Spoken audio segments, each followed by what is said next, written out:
Assalamualaikum warahmatullahi wabarakatuh. Waalaikumsalam warahmatullahi wabarakatuh. Alhamdulillah wassalatu wassalamu ala sayyidina Rasulillah sayyidina wa maulana Muhammad ibn Abdullah wa ala alihi wa sahbihi wa mawala. La hawla wa la quwwata illa billah, amma ba'du. Bapak-bapak, ibu-ibu, saudara-saudara kaum muslimin rahimakumullah. Rumah tangga bahagia menurut agama kita. Sebagaimana yang sama kita maklum bahwa manusia hidup memerlukan idola, memerlukan figur-figur yang akan dijadikan contoh di dalam kehidupannya. Sifat ini dinamakan hubbut taklid atau kecenderungan untuk meniru, dan nampak lebih menonjol pada kehidupan anak-anak remaja atau para pemuda. Siapa yang menjadi idolanya, siapa yang menjadi sentral figur dalam kehidupannya, itulah yang akan dijadikannya sebagai contoh. Kalau idolanya adalah Mick Jagger misalnya, maka tentu yang akan dicontohnya adalah Mick Jagger. Mulai gaya rambutnya, gaya pakaiannya, sampai kepada gaya jalan dan hidupnya. Soal pantas atau tidak pantas urusan nomor 16. Yang penting nyontoh dulu. Inilah kecenderungan daripada manusia. Bagi kita umat Islam, contoh ideal, figur sentral yang sepatutnya jadi idola tidak lain adalah junjungan kita Nabi besar Muhammad sallallahu alaihi wasallam. Beliau menjadi contoh dan panutan oleh karena kepribadiannya yang kompleks. Sejak dari seorang pemimpin negara yang adil, sampai kepada seorang jenderal yang gagah berani di medan perang, sampai kepada seorang diplomat yang ulung, pedagang yang jujur, suami yang bertanggung jawab, ayah yang penuh kasih sayang dengan anak-anaknya, dan di dalam keseluruhannya beliau merupakan uswatun hasanah. Termasuk dalam membina rumah tangga bahagia, contoh kita tidak lain adalah rumah tangga beliau. Bagaimana sih rumah tangga Nabi kita itu? Beliau berkata dalam dua kalimat yang singkat tapi punya pengertian yang sangat luas dan dalam tentang rumah tangganya. Beliau mengatakan, baiti jannati, rumah tanggaku adalah sorga bagiku. Satu cerminan yang merupakan refleksi dari keadaan yang membawa kebahagiaan. Padahal sepanjang sejarah yang kita baca, rumah beliau kecil saja. Sarapan pagi pun cuma seteguk air zam-zam, sepotong roti, kadang-kadang sebutir kurma. Tidurnya di atas kain kasar yang separuh jadi selimut, separuh jadi alas tidur. Tetapi di tengah kondisi yang semacam itu, beliau sanggup berkata, baiti jannati, rumah tanggaku adalah surga bagiku. Kenapa kita yang hidup di zaman sekarang, di mana fasilitas sesungguhnya serba lebih menunjang untuk berkata semacam itu, malah kita berkata sebaliknya, baiti nari, rumahku adalah laksana neraka bagiku. Padahal kalau dilihat, rumahnya pun kadang-kadang bertingkat, kendaraan serba berkilat, uang banyak berlipat-lipat, istri pun tak kurang cantik memikat, kadang-kadang jumlahnya 4. Tapi tiap hari kiamat tidak ada ketenangan dan ketentraman di rumah tangga. Saudara hadirin kaum muslimin rahimakumullah, mengapa Rasul sampai mengatakan baiti jannati, rumahku adalah laksana surga bagiku? Inilah pokok pembicaraan kita pada pertemuan kali ini.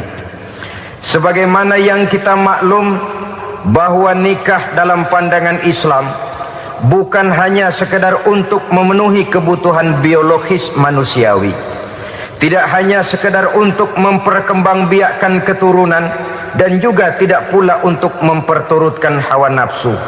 Lebih daripada sekedar itu, nikah dalam pandangan Islam merupakan ibadah.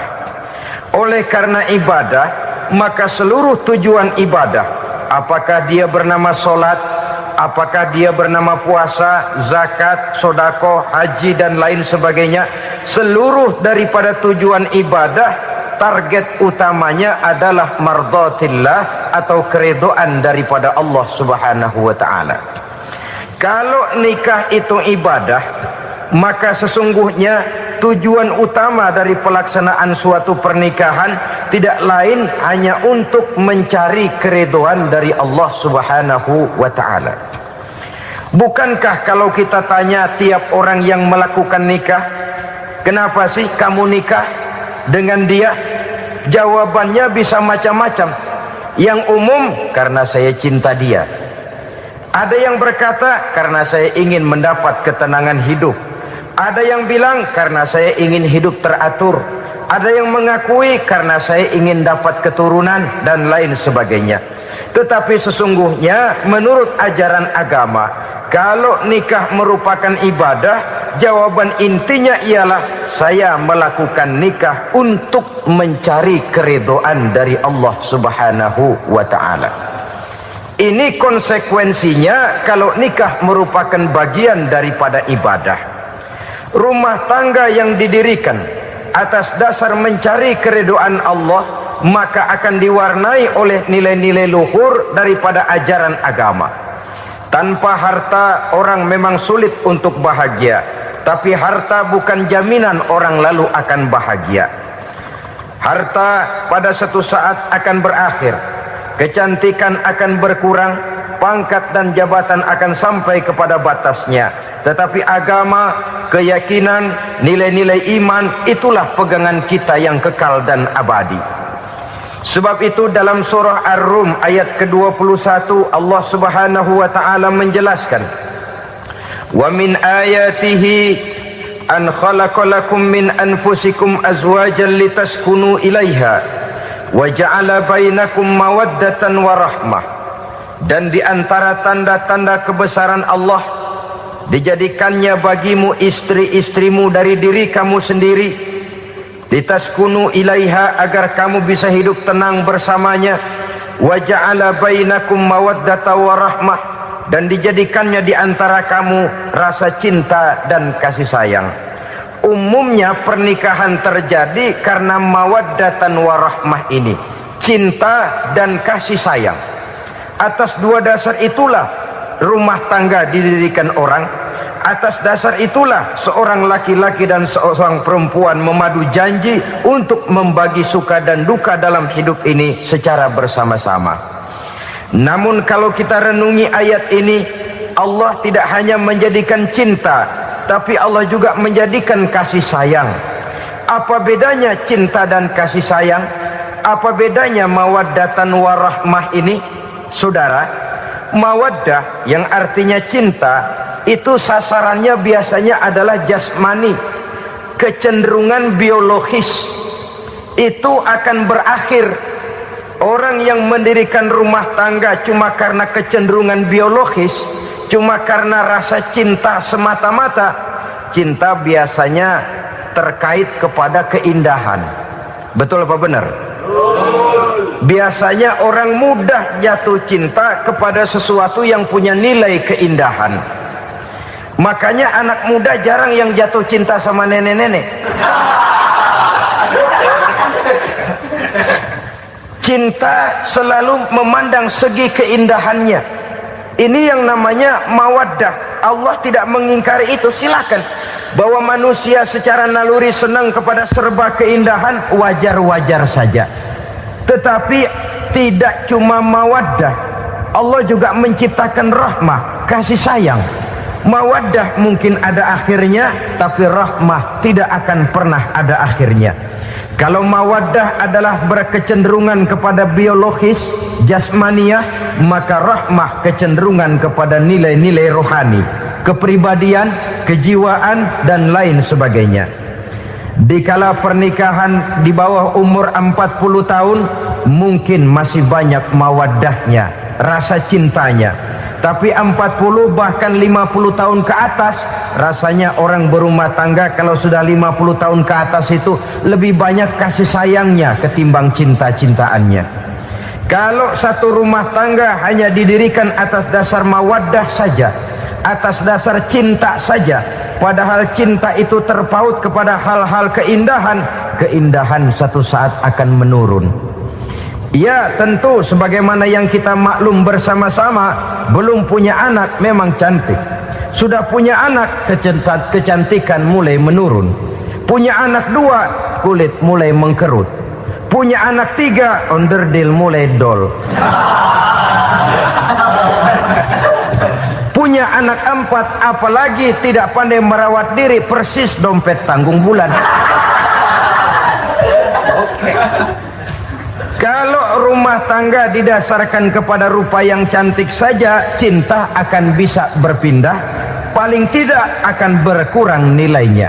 Sebab itu Allah tidak hanya menyediakan mawaddah warahmah, dijadikannya di hatimu itu tidak cuma sekedar cinta, tapi juga kasih sayang. Nah, kasih sayang inilah apabila berakar dan berurat dari nilai-nilai keagamaan yang akan menopang jalinan rumah tangga bahagia, mengukuhkan usaha untuk mencapai mardhatillah atau keridhaan daripada Allah Subhanahu wa taala. Dengan demikian, berumah tangga bukan tujuan. Ini kalau kita lihat dari segi agama. Berumah tangga cuma alat untuk mencapai mardhatillah, keridhaan daripada Allah. Seorang suami yang pergi pagi pulang sore peras keringat banting tulang mencari nafkah untuk menghidupi keluarganya, kalau niatnya untuk mardhatillah maka pergi usahanya adalah ibadah. Sementara si suami pergi berusaha, istri di rumah mendoakan suaminya, itu juga merupakan bagian daripada ibadah. Marilah kita biasakan membina satu rumah tangga untuk mencapai keridhaan daripada Allah Subhanahu wa taala. Ini motif dasarnya. Karena itu Rasul Anas bin Malik pernah bercerita, bertahun-tahun saya membantu di rumah tangga Rasul. Selama tahun-tahun yang panjang saya membantu di rumah tangga beliau itu, kata Anas bin Malik, belum pernah kok saya mendengar kata-kata kasar, keras, membentak-bentak. Belum pernah saya melihat ada piring terbang, sandal melayang, ada penggorengan nitir di atas. Belum pernah, padahal tahun-tahun yang panjang sudah saya lalui. Itu rumah tangga Rasul. Istrinya lebih dari 1, tapi tenang, ayem, adem. Walaupun gosip selalu ada. Ini loh ya, namanya hidup berumah tangga. Jangankan rumah tangga kita manusia biasa, rumah tangga Rasul pun tidak luput dari gosip yang kita kenal dengan hadisul ifki itu. Itu sampai tercatat dalam sejarah. Tetapi yang jelas, dengan istri yang lebih dari 1, rumah tangganya tenang, tentram, adem. Kita di rumah tangga istri 1, seminggu 7 hari, berantemnya 6 hari. Cuma 1 hari gencatan senjata. Saudara hadirin yang saya muliakan, kalau tujuan rumah tangga adalah mardhatillah, apa ciri dari suami istri yang menegakkan rumah tangga untuk mencapai ridho Allah itu? Pertama, sepasang suami istri yang membina rumah tangga semata-mata untuk mencapai keridhaan Allah, cirinya yang pertama, bersyukur apabila beroleh nikmat. Ini ciri yang pertama.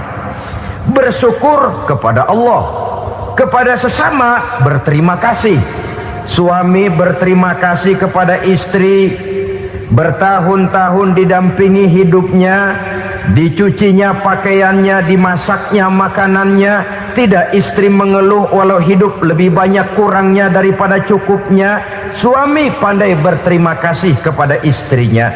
Sementara istri pun bisa berterima kasih kepada suaminya.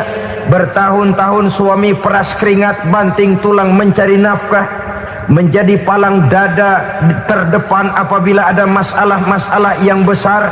Kedua-duanya lalu punya timbangan. Nah inilah ya, saya pesan kepada suami, kepada para suami, kepada para istri, supaya di rumah ada timbangan. Perlunya apa? Kalau pada satu saat istri kita salah, suami cepat-cepat ambil timbangan, lalu ditimbang mana yang lebih berat, salahnya atau dosanya, benarnya atau kesalahannya.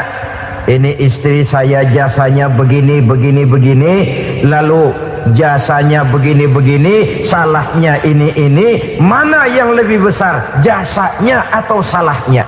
Dengan adanya timbangan, maka keputusan akan objektif. Tapi kalau timbangannya emosi, salah sedikit saja sudah main bentak, main usir, akhirnya keputusan akan mendatangkan kerugian. Sebaliknya, kalau suami yang salah, istri ambil timbangan, ditimbang mana lebih besar, jasanya atau salahnya. Jangan sampai nanti terjadi pepatah, panas setahun habis dihapus oleh hujan satu hari. Jasa istri yang puluhan tahun hapus oleh kesalahannya yang sedikit, atau jasa suami yang bertahun-tahun hapus oleh kesalahannya yang sebenarnya tidak seberapa. Akibat apa itu terjadi? Karena tidak adanya timbangan. Dari rasa bersyukur dan dari rasa berterima kasih ini, saudara-saudara, akan timbullah sifat saling menghargai. Suami menghargai istri, istri pun menghargai suami. Istiqomah, dikasih uang 5.000 senyum, dikasih uang 500 senyum. Itu namanya istri yang pandai bersyukur. Kalau tidak, 5.000 nyengir, 500 manyun. Tahu manyun? Kayak bemok nyari setoran, monyong saja. Ada sikap istiqomah di dalam membina kehidupan berumah tangga ini. Lalu mengerti posisi suami, ini termasuk tanda berterima kasih. Suami saya itu kerjanya apa, golongannya apa, gajinya sebulan berapa. Atas dasar itu, lalu istri menjadi istri yang tahu diri. Walaupun suami harus menyenangkan istri, istri pun hendaknya nimbang, tahu batas kemampuan suami. Kemauan mungkin tidak terbatas, tapi kemampuan sangat terbatas. Kalau suami pegawai kecil, ya mintalah yang kecil-kecil. Kalau suami pegawai rendah, mintalah yang sesuai dengan kemampuannya. Jangan suami gajinya cuma 50.000 sebulan, istri menuntut minta dibeliin gelang yang kayak pelek becak. Tentu sudah overacting namanya. Saudara hadirin yang saya muliakan, kunci awalnya bersyukur kepada Allah. Kalau sudah bisa berterima kasih kepada manusia, hati ini akan mudah bersyukur kepada Allah. Rumah tangga yang pandai bersyukur, berapapun kecilnya nikmat, bukan kecilnya yang dia lihat, tapi karunia Allah yang dinilai. Sehingga dari rasa berterima kasih kepada manusia akan timbullah rasa syukur kehadirat Allah Subhanahu wa ta'ala. Itu yang sering diistilahkan orang, kalau dia punya mobil, dia berkata alhamdulillah kita punya mobil, tetangga kita cuman punya motor. Kalau dia punya motor, syukur kita punya motor, tetangga kita cuman punya sepeda, kemana-mana kekejek melulu. Kalau dia punya sepeda, alhamdulillah punya sepeda, tetangga kita sebelah nggak punya apa-apa, kemana jalan kaki saja. Kalau dia jalan kaki, alhamdulillah kita masih bisa jalan. Tetangga kita sebelah lumpuh bertahun-tahun nggak kemana-mana. Kalau dia lumpuh, alhamdulillah kita masih hidup. Tetangga kita kemarin mati nggak balik lagi.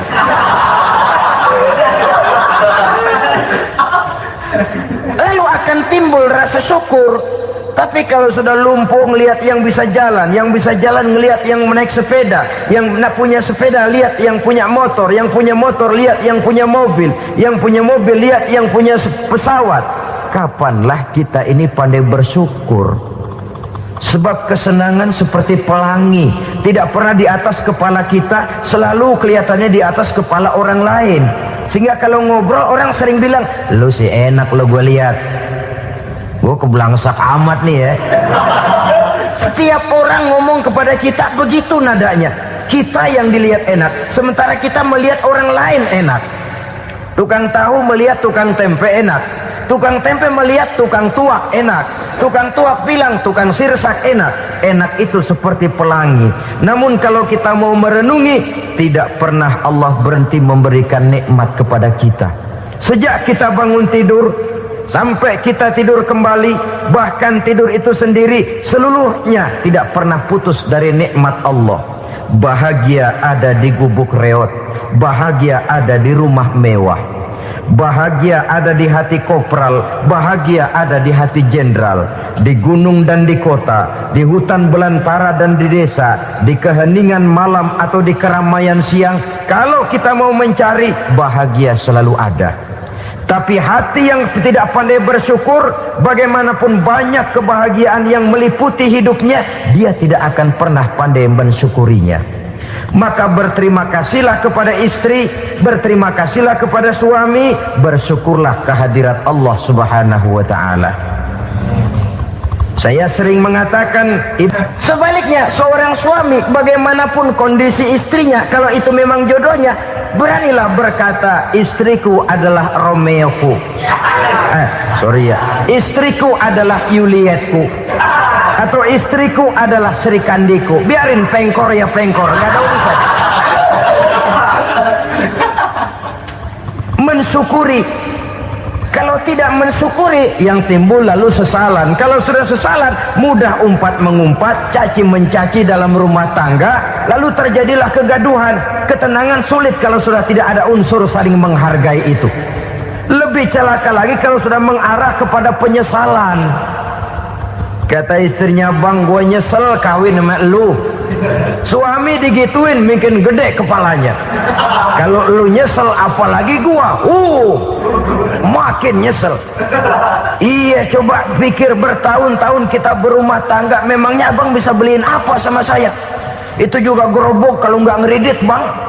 Kalau nggak ngeridit, memangnya kamu bayar kreditan pakai daun pisang? Saudara hadirin yang saya hormati, ini saya tekankan kepada ibu-ibu karena penyakit perempuan umumnya. Pernah Rasul itu pulang Isra Mi'raj cerita, saya pulang Isra Mi'raj diperlihatkan neraka. Neraka ya Rasul? Lalu bagaimana? Saya lihat kok isinya kebanyakan perempuan. Perempuan. Laki juga tidak sedikit. Cuma kebanyakan kok perempuan. Apa perempuan tidak sholat ya Rasul? Sholat. Tidak puasa? Puasa. Tidak ngaji? Rajinan dia sama suaminya. Tapi kenapa lebih banyak di sana? Rasul berkata, hunna yakfurnal ashir. Penyakit umum dari perempuan tidak pandai berterima kasih kepada suaminya. Ini rupanya penyakit umum dari tahun atu. Saudara hadirin yang saya muliakan, jadi rumah tangga yang didirikan atas dasar mencapai ridho Allah, maka kelihatan dari pasangan suami istri menjadi orang yang pandai bersyukur terhadap nikmat.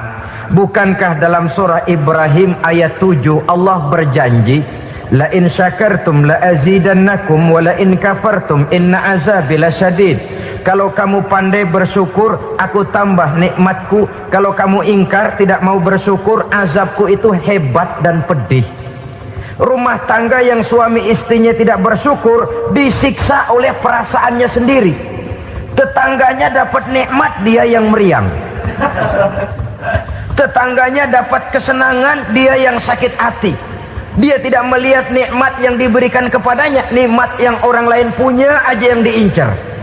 Nikmat orang lain aja dihitung-hitung. Tangga kita, si Ano baru habis beli yang sebelah belilir habis beli kukusan.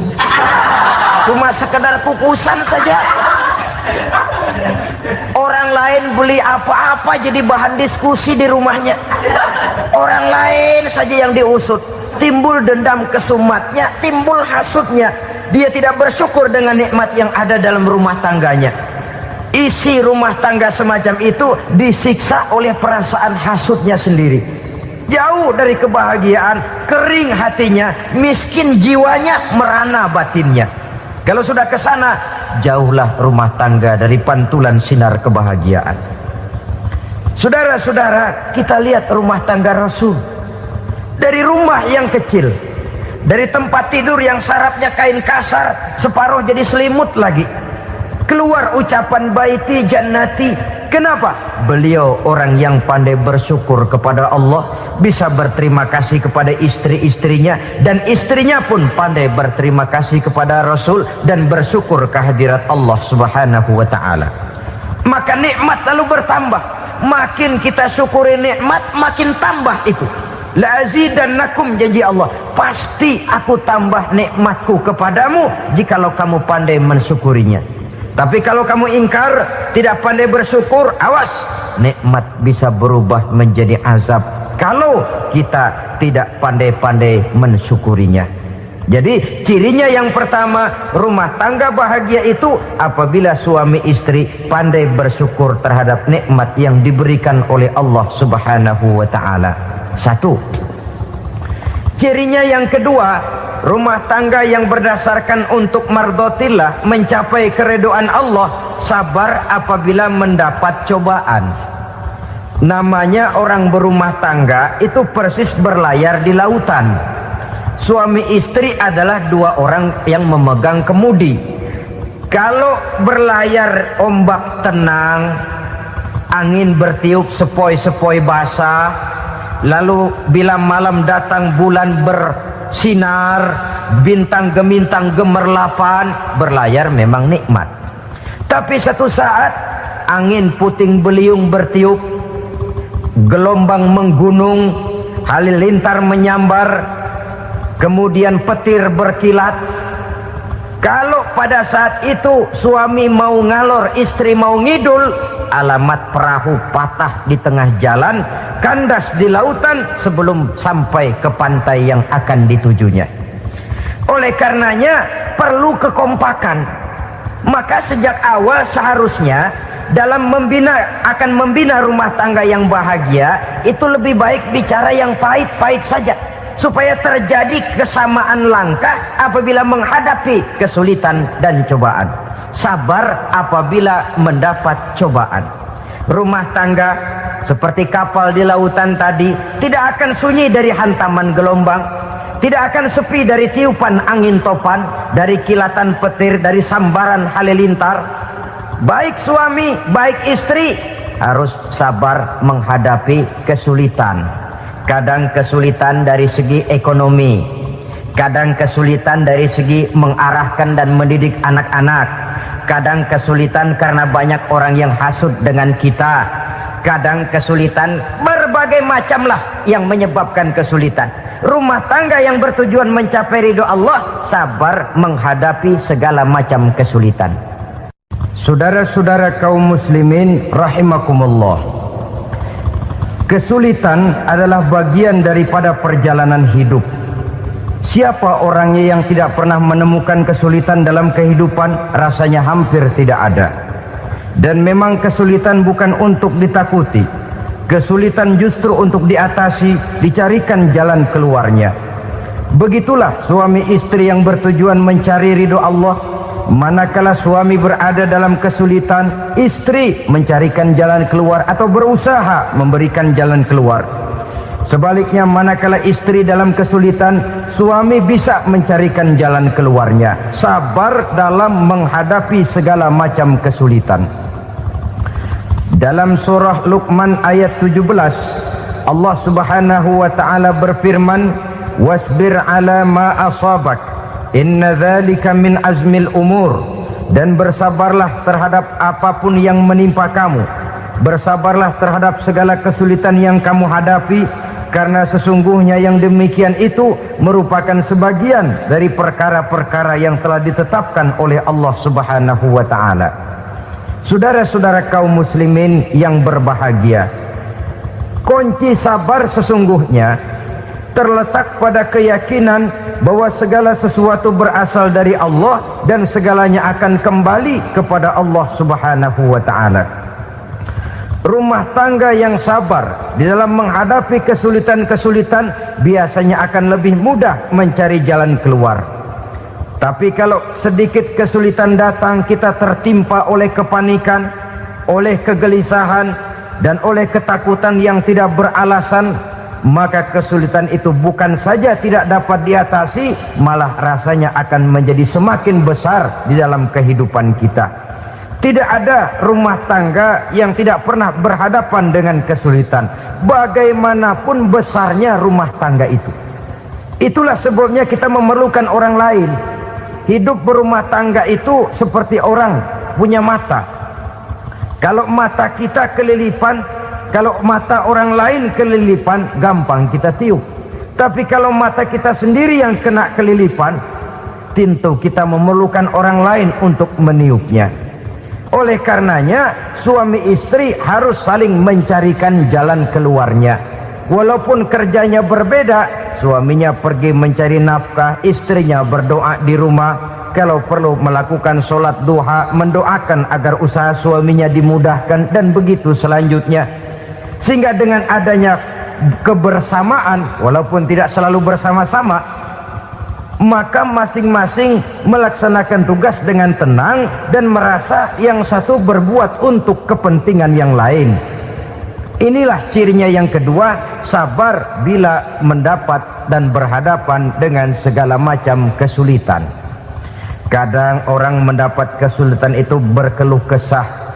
Bukan berkeluh kesah, tapi mencari jalan keluar dan mengambil hikmah yang ada di dalamnya apa.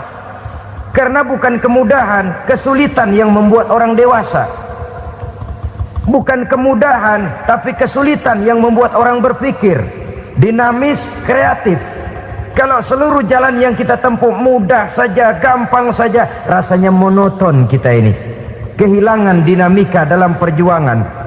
Kesulitan yang membuat orang matang, kesulitan yang menempa kepribadian untuk lebih dewasa menghadapi bahtera kehidupan, membuat pandangan makin arif, wawasan makin luas, dan analisa semakin tajam.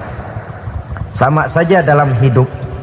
Sesungguhnya pujian sering menjadi racun, dan caci maki kalau kita tanggapi secara positif sering membuat kita makin dewasa. Jarang orang berpikir kalau dipuji, tapi baru dia merenung dan mencari diri setelah dicaci maki dan dikritik habis-habisan. Walaupun watak umum manusia senang dipuji, marah kalau dicaci maki. Biasanya kalau ketemu cewek cakep kita bilang, "Kamu cakep deh." Dia paling bilang, "Ah, abang bisa aja." Walaupun dia bilang, "Ah, abang bisa aja," hidungnya mah tetap mekar. Senang kalau dipuji, itu kecenderungan manusia. Marah kalau dicaci maki, marah kalau dikritik. Tapi sesungguhnya pujian sering jadi racun, caci maki sering jadi obat. Orang takut minum obat karena pahitnya, padahal efeknya itu akan lebih memberikan kesehatan kepadanya. Orang takut menghadapi kritik, orang takut dan tidak ingin dicaci maki, padahal itulah yang sesungguhnya menjadi cambuk kalau tidak dia salah tanggap, menjadi sugesti yang mendorong dia lebih maju lagi. Karena memang bukan pujian, tapi caci maki dan kritik yang membuat kita makin berpikir tajam. Jadi rumah tangga yang berhadapan dengan kesulitan demi kesulitan, biasanya kalau ditanggapi dengan sabar akan makin mengokohkan fondasi rumah tangga itu sendiri. Tapi kalau kesulitan dihadapi dengan tidak sabar, lalu mencari jalan pintas, kesulitan ekonomi, kebetulan istrinya cakep, istrinya disuruh ngojek. Dah lu ngojek aja deh, gua nungguin setoran dah. Suami tapak di rumah. Saudara hadirin yang saya muliakan, buat sepintas memang mendatangkan materi itu, mengatasi kesulitan ekonomi. Tapi apakah bahagia? Walaupun rumah bisa jadi besar, perabotan bisa serba lebih lengkap dan ada, tapi apakah semuanya mendatangkan bahagia? Sementara suami kehilangan rasa cemburunya, dan dalam agama itu disebut dayus. Dayus, suami yang tidak punya rasa cemburu kepada istrinya. Dan orang dayus kayak begitu, haram mendapat bau sorga. Bau sorga saja tidak dapat, apalagi masuk ke dalamnya. Ya tapi juga jangan lantas mentang-mentang harus cemburu sama istri, overacting. Suaminya nawar sayuran, lakinya pulang ngomel, lu pacaran ya sama tukang sayur. Itu juga over, saudara-saudara. Kesulitan ekonomi diatasi dengan sabar. Sabar dalam arti berusaha dengan tidak mengambil jalan pintas, berusaha tetap berada di jalan yang diridhoi oleh Allah. Ini yang jadi problema ini rumah tangga sekarang ini, kesulitan ekonomi, di mana lapangan kerja sulit, di mana persaingan hidup tajam, sedangkan kita hidup ingin seperti orang lain. Kita mudah gelap mata, mudah picik pandangan, mudah sulit pertimbangan, lalu mengambil jalan pintas. Kadang menjual akidah, menjual keimanan. Kebetulan penderingan kering, ada yang nawarin beras 3 liter sama supermie 2 bungkus. Hari Minggu diajak ke gereja mau. Itu iman kena beras 3 liter telap. Kesulitan ekonomi, saudara-saudara, sehingga Imam Ali pernah berkata, kadal fakru ayyakuna kufran. Kemiskinan memang mudah membawa orang kepada kekafiran, kepada perbuatan-perbuatan yang bisa mengundang kekafiran. Oleh karena itu dalam tamsil lain beliau berkata, kalau ada ular dan ada kemiskinan, kemiskinan yang saya getok lebih dulu, kemiskinan yang saya bunuh lebih dahulu. Karena kemiskinan mudah membawa orang kepada kekufuran. Bagaimanapun sulitnya ekonomi yang dihadapi dalam rumah tangga, percayalah satu saat jalan keluarnya mesti ada. Mesti ada. Jangan sampai mengambil jalan pintas yang membuat kita keluar dari jalan yang ditinjau dari segi kemasyarakatan pun mendatangkan aib, ditinjau dari kehormatan berkeluarga pun mendatangkan nista, ditinjau dari segi ekonomi pun barangkali tidak akan mendatangkan kelimpahan materi. Jalan pintas pada umumnya, saudara-saudara, hanya memberikan kenikmatan yang sekejap. Dan apalah itu artinya kalau harus mengorbankan kesenangan yang abadi dan kekal. Kadang-kadang mengorbankan anaknya sendiri, anaknya dikomersilkan. Pokoknya siapa yang nyamper lu berangkat aja dah. Asal pulang nenteng pisang sama jeruk sebongsang, orang tua udah anteng aja udah. Saudara hadirin yang saya muliakan, setiap kita selalu berhadapan dengan kesulitan. Karena itu rumah tangga yang bertujuan mencapai mardhatillah, mereka sabar dalam menghadapi kesulitan. Tidak ada beras, puasa saja, puasa sunnah. Puasa sunnah, lapar tapi ada pahalanya, daripada tidak puasa lalu ngegerundel. Brengsek Tuhan, gue sembahyang melulu lapar juga.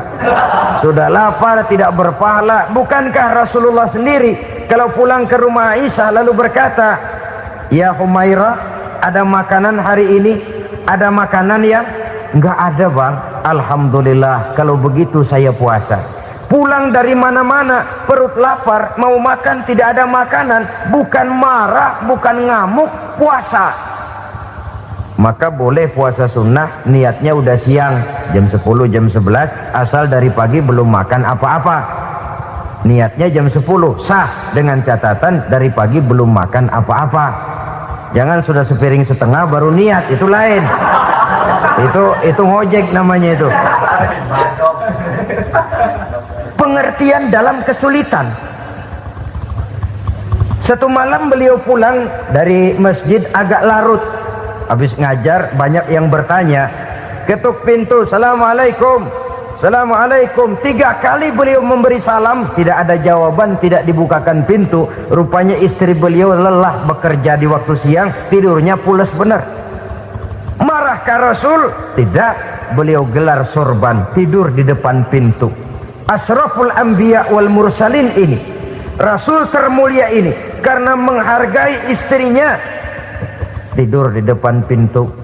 Sampai Aisyah bangun sepertiga malam, terkejut buka pintu, suaminya ada di depan pintu. Beliau bangunkan. Ketika dibangunkan, Rasul lebih dulu berkata, maaf sayang, saya pulang terlambat. Sudah nggak dibukain pintu, tidur di depan, dibangunin, beliau duluan yang minta maaf. Pengertian. Kalau emosi, memang nggak dibukain pintu, tidur di depan. Begitu dibukain, yang enak kita tunjuk jidatnya.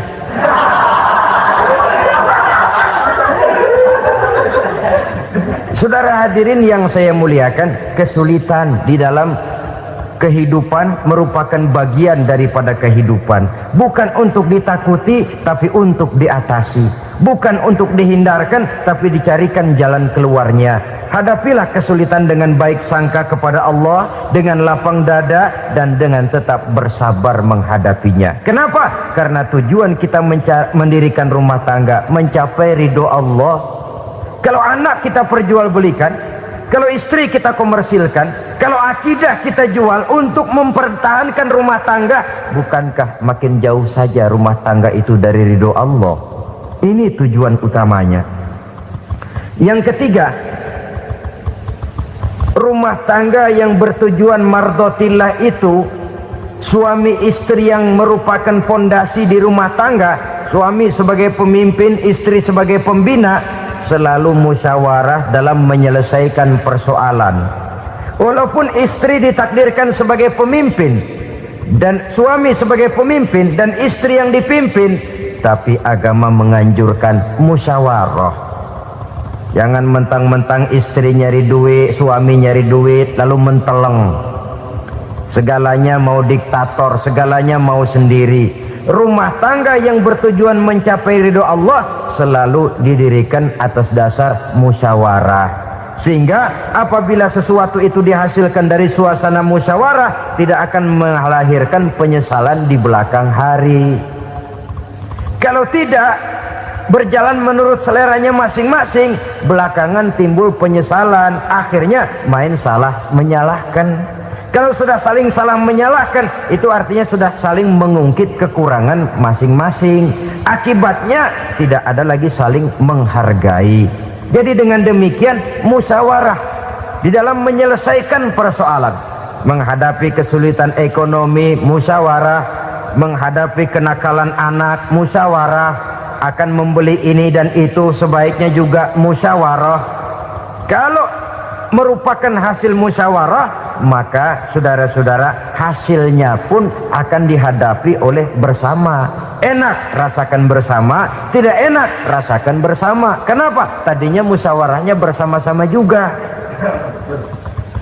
Lah kalau hasil sendirian, giliran enak mungkin yang satu mau ikut, giliran tidak enak yang satu nuding. Gua kata juga apa?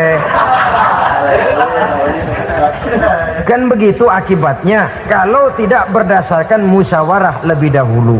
Maka insya Allah hasil musyawarah ini setidaknya tidak akan mendatangkan sesalan di belakang hari nantinya. Saudara-saudara kaum muslimin rahimakumullah, ciri yang keempat, sepasang suami istri yang bertujuan mencapai ridho Allah dalam upaya mencapai rumah tangga bahagia itu tawakal apabila mempunyai rencana. Tawakal berserah diri kepada Allah. Bukan berserah diri dalam artian mutlak yang mengarah kepada fatalism atau predestination. Kita sering mengartikan tawakal secara salah. Belum apa-apa sudah menyerahkan diri kepada Allah. Memang semuanya terjadi menurut maunya Allah dah. Gak usah ngapa-ngapain, bagaimana Tuhan aja dah. Lapar juga nggak usah makan, kalau takdirnya kenyang pan kenyang. Ya udah lapar terus kita. Makan dulu perkara nanti kenyang apa tidak, itu baru tawakal. Kalau sakit ke dokter soal sembuh atau tidak, baru tawakal. Artinya usaha itu ada. Setelah suami berusaha, istri berusaha, selebihnya tawakal. Apa perlunya tawakal? Apabila berhasil tidak lupa daratan, apabila berhasil tidak lupa diri, apabila gagal tidak putus asa. Sehingga dengan demikian dari tawakal ini lahirlah pondasi yang kokoh membina rumah tangga yang bahagia dalam upaya mencapai keridhaan daripada Allah Subhanahu wa taala.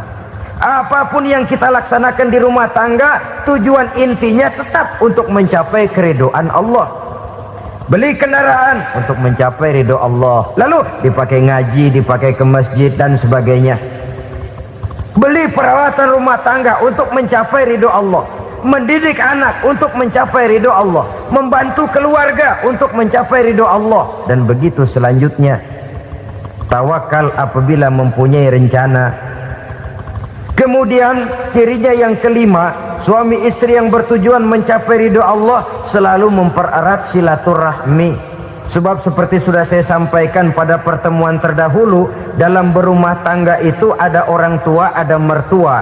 Itu cuma perbedaan istilah, tapi hakikatnya adalah sama. Jangan karena perbedaan istilah lalu menyebabkan kita berbeda sikap. Kalau sudah berbeda sikap, tentu akan melahirkan perasaan yang tidak simpatik. Sebaiknya suami istri kalau sudah berumah tangga, jadikanlah orang tua tempat cerita yang enak saja. Yang tidak enak telan berdua, yang pahit rasakan berdua, kesusahan dan kesulitan atasi berdua. Giliran enak ngomong sama orang tua, giliran senang cerita sama mertua. Sekarang kan kita balik, kalau lagi senang duitnya banyak, anteng di rumah, kalem aja. Tapi lalu waktu susah, waktu susah, cerita kepada orang tuanya, cerita kepada mertuanya. Lalu kapan kita mau menyenangkan orang tua? Sudahlah mereka susah mendidik kita di waktu kecil, membesarkan kita, melakukan segala macam pengorbanan. Demi setelah kita berumah tangga, kesulitan rumah tangga kita tumpahkan juga kepada mereka. Pererat silaturahmi dan usahakan agar seluruh keluarga hanya menjadi tempat kita cerita yang enak-enak saja. Istilah sehari-harinya, kalau di rumah kita makan sama sayur bayam, keluar rumah diem, malah seluitan. Tetangga tanya, lu makan kayaknya enak banget apa sih? Daging ayam.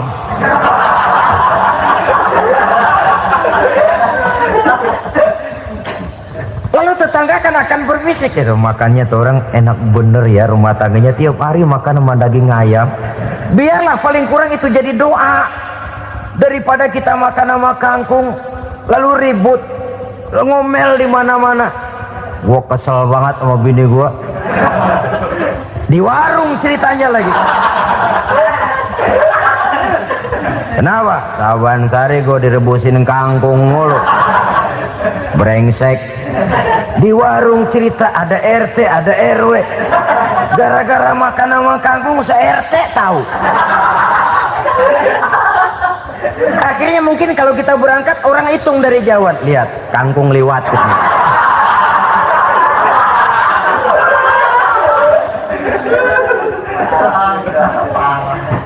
Bisa menjaga yang disebut security informasi, rahasia rumah tangga. Bahkan pernah saya berikan contoh karena ingin menghargai. Suami beliin kain batik buat istrinya, istri tahu begitu sepintas nih kain jelek nih, tapi karena mau menyenangkan suaminya dia bohong. Bagaimana bu kain yang bapak beliin? Aduh bagus bener pak, bagus sekali itu kain. Warnanya pak emang yang model begitu tuh. Tetangga kita mana ada yang pakai kain begitu pak? Ya emang nggak ada, jelek. Menghargai. Sebab kalau waktu itu si istri jujur, yang timbul sakit hati suami. Bagaimana bu kain yang saya beliin? Goblok lo. Kain begitu dibeliin di pasar juga banyak 1.400, campur odol lagi. Sudahlah suami punya niat baik, sampai rumah digoblok-goblokin, tidak ada lagi rasa saling menghargainya. Begitu pentingnya mempererat silaturahmi ini, sampai Nabi berpesan, isnani la yanzurullahu ilaihima yaumal qiyamah qati'ur rahim wa jarus su'. Ada dua golongan manusia yang di akhirat nanti tidak akan dilihat oleh Allah, tidak akan diopeni oleh Allah, didiemin aja. Siapa mereka? Pertama, orang yang suka memutuskan silaturahmi. Yang kedua, tetangga yang jahat dengan tetangganya. Dua golongan manusia ini, pemutus silaturahmi, kemudian juga tetangga yang jahat dengan tetangganya, ini tidak akan dipandang oleh Allah di hari akhirat nanti. Jadi pererat silaturahmi, sebab kita ini zon politiken, makhluk yang bermasyarakat, yang tidak bisa hidup sendirian. Setiap kita memerlukan orang lain. Kita disebut kaya karena ada yang miskin, kita disebut alim karena ada yang awam, kita disebut berkuasa karena ada rakyat jelata. Tanpa rakyat tidak ada penguasa, tanpa yang miskin tidak ada orang kaya. Kalau tidak ada yang jelek, siapa yang bilang cakep? Karena ngimbangi. Saudara hadirin, atas dasar ini mestinya kita selalu bersyukur dalam segala posisi, tidak lalu salah terima kepada karunia yang diberikan Allah kepada kita. Saudara hadirin yang saya hormati, pererat silaturahmi, jadikan orang-orang tua kita tempat kita cerita yang enak-enak saja. Yang tidak enak, telan sendiri, usahakan sendiri, carikan jalan keluarnya sendiri. Setidaknya ya diam sajalah. Kalau belum bisa membalas budi baik orang tua, setidaknya jangan menyakiti hati orang tua kita. Sudah lelah dan payah dia mengasuh kita, membesarkan kita, merawat kita, demi setelah kita berumah tangga, seluruh kesulitan kita bawa lagi kepadanya. Karena itu buat para istri juga ini perhatian. Kalau dimarahi suami, jangan cepat-cepat pulang ke rumah orang tuanya. Nggak boleh diomelin dikit, main buntal aja. Gua pulang dah. Pulang.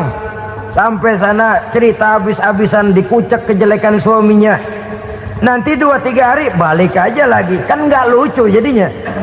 Saudara hadirin, begitu juga suami. Mencaci maki habis istrinya, 2-3 hari bayar aja lagi. Konyol, istrinya sudah dicaci maki habis-habisan, dijeleki leluhur-leluhurnya, 2-3 hari baik lagi, mesraan lagi. Kata bininya dalam hati, gua lu jelekin juga, lu pakai juga, payah.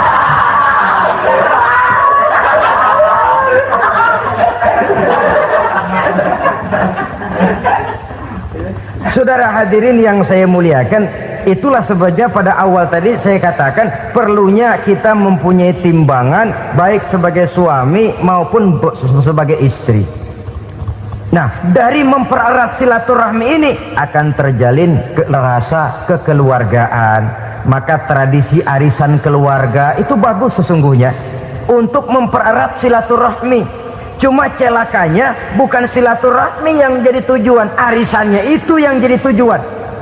Akibatnya apa? Kalau belum narik mah semangat banget datang dah. Begitu udah narik aja udahan. Itu celakanya. Akhirnya silaturahminya jadi nomor 2, arisan semata-mata yang menjadi tujuan. Sesungguhnya itu bagus untuk mempererat silaturahmi. Karena kalau kita dengan kita sesama saudara sudah tidak saling mau mengenal, bagaimana dengan anak-anak kita? Bagaimana dengan cucu-cucu kita? 2-3 generasi yang akan datang tentu akan lebih saling tidak mengenal lagi. Baiklah ya, yang keenam, suami istri yang bertujuan untuk mencapai keridhaan Allah itu selalu berusaha tolong menolong di dalam kebajikan. Sebab Allah pesankan itu di dalam Al-Maidah ayat 6, wa ta'awanu 'alal birri wat taqwa wa la ta'awanu 'alal itsmi wal 'udwan. Bertolong-tolonganlah kamu di dalam kebaikan, di dalam bertakwa kepada Allah.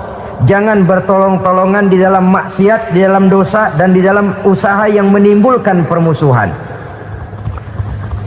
Kalau suami marah kepada seseorang, istri jangan ngipasin. Oh bang, yang begitu mah dibayain tuman. Udah habisin aja dah. Anak-anaknya marahin sekalian. ngipasin.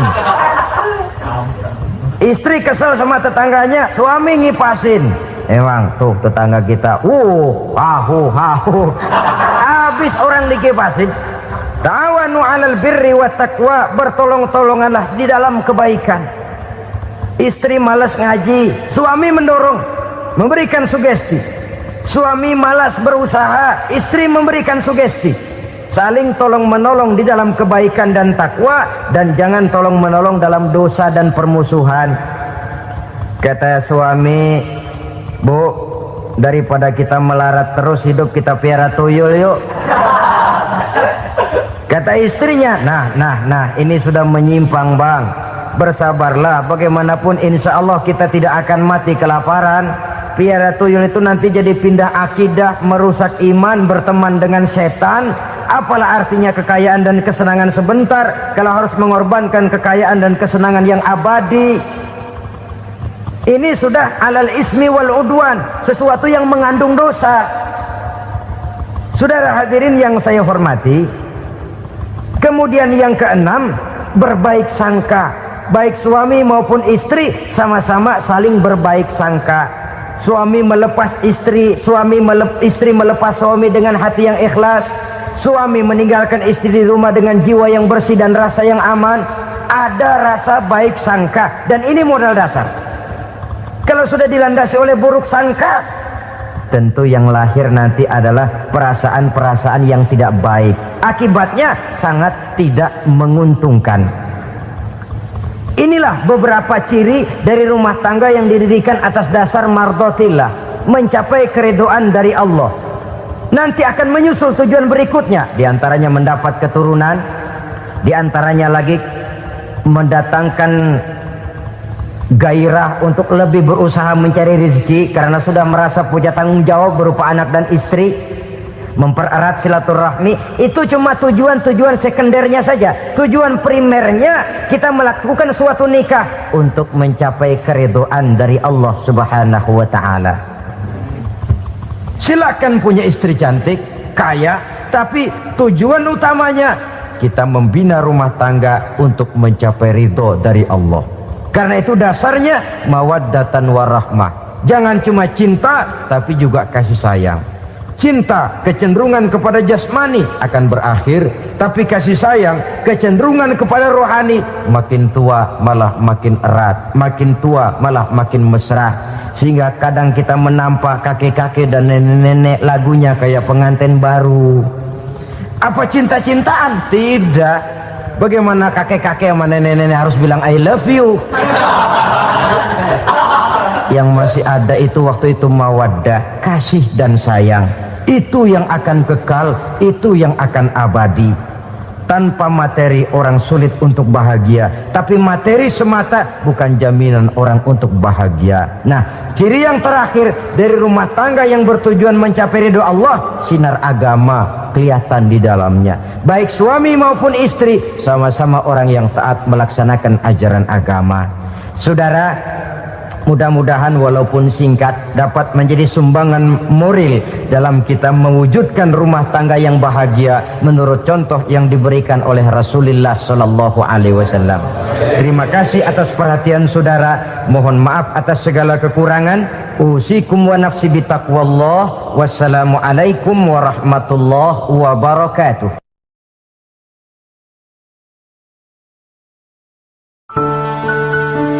Assalamualaikum warahmatullahi wabarakatuh.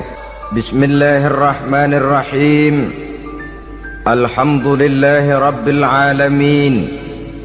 Wassalatu wassalamu ala ashrafil anbiya'i wal mursalin wa ala alihi wa sahbihi ajma'in, amma ba'du.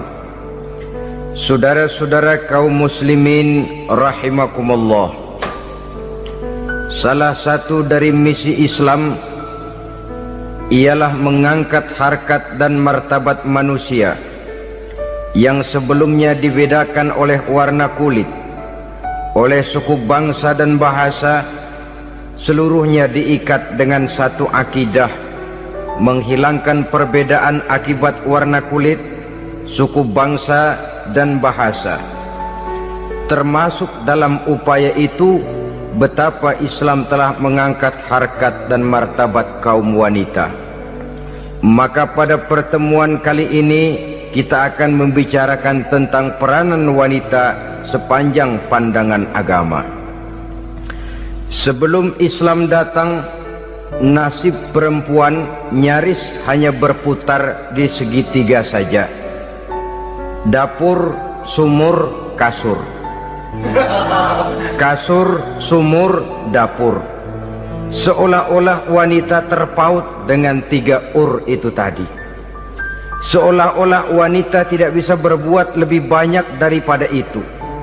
Bahkan di tengah masyarakat jahiliyah, bayi perempuan mendatangkan aib sehingga mereka lalu dikubur hidup-hidup. Maka datang Islam dengan tegas mencanangkan satu revolusi yang mengangkat harkat dan martabat kaum wanita. Nabi bersabda, "An-nisa'u imadul bilad, iza saluhat saluhal bilad, wa iza fasadat fasadal bilad." Wanita adalah tiang negara. Jikalau baik wanita, baiklah negara. Jikalau rusak wanita, hancurlah negara. Dalam berbagai ayat Al-Quranul Karim menjelaskan tentang wanita dan peranannya. Al-Quran bercerita tentang Siti Hawa. Al-Quran bercerita tentang anak perempuan Nabi Adam, Iklimah dan Labuda, yang menyebabkan Habil dan Qabil saling berbunuh-bunuhan. Al-Quran menceritakan bagaimana ibunya Nabi Musa mendapat wahyu untuk menghanyutkan anaknya di hilir sungai Nil. Al-Quran bercerita tentang Siti Maryam, ibu daripada Nabi Isa. Al-Quran bercerita tentang 2 putri Nabi Yusuf, yang akhirnya salah satunya menjadi istri daripada Nabi Musa. Pun Al-Quran bercerita tentang Ratu Balkis, seorang wanita yang menjadi penguasa di negeri Sabah, yang demikian besar pengaruhnya dan wawasannya. Dan banyak lagi Al-Quran menceritakan keadaan kaum wanita, sampai-sampai dalam Al-Quran ada satu surah yang dinamakan surah An-Nisa.